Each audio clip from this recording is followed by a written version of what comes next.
ছাত্র জনতার গণ অভ্যুত্থানে শেখ হাসিনা পালিয়ে যাওয়ার বিষয়টি আগে থেকে জানা ছিল না বলে মন্তব্য করেছেন সেনাপ্রধান জেনারেল ওয়াকারুজ্জামান। তিনি জানান, 5ই আগস্ট পরিস্থিতি দেখে তিনি যখন রাজনৈতিক দলের নেতাদের সঙ্গে আলোচনা করছিলেন, ঠিক তখন থেকে জানানো হয় শেখ হাসিনা চলে যাচ্ছেন। সম্প্রতি একটি ইউটিউব চ্যানেলে দেওয়া সাক্ষাৎকারে তিনি এসব কথা বলেন।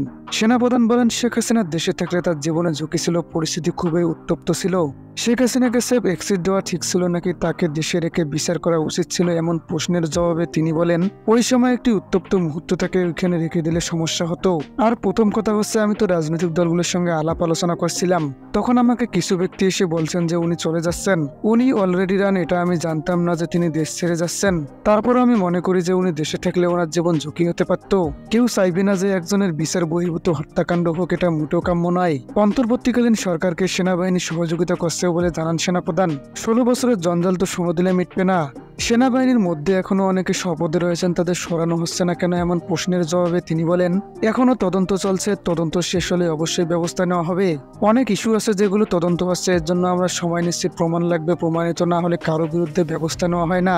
সেনাবাহিনী এখনো কেন ব্যারাকে ফিরে যাচ্ছে না, তাদের এখন মাঠে থাকা উচিত কিনা, এই প্রশ্নের জবাবে জেনারেল ওয়াকার বলেন, আমরা তো যেতে চাই, যত তাড়াতাড়ি সম্ভব যেতে চাই, তবে সম্ভবত আমাদের আরো কিছুকাল থাকতে হবে, কারণ পুলিশ এখনো তাদের দায়িত্ব নেওয়ার মতো অবস্থায় নেই। পুলিশ প্রায় অকার্যকর হয়ে গিয়েছিল, এখনো দায়িত্ব নেওয়ার মতো হয়নি। তারা দায়িত্ব নেওয়ার মতো হলে অবশ্যই আমরা ব্যারাকে ফিরে যাব।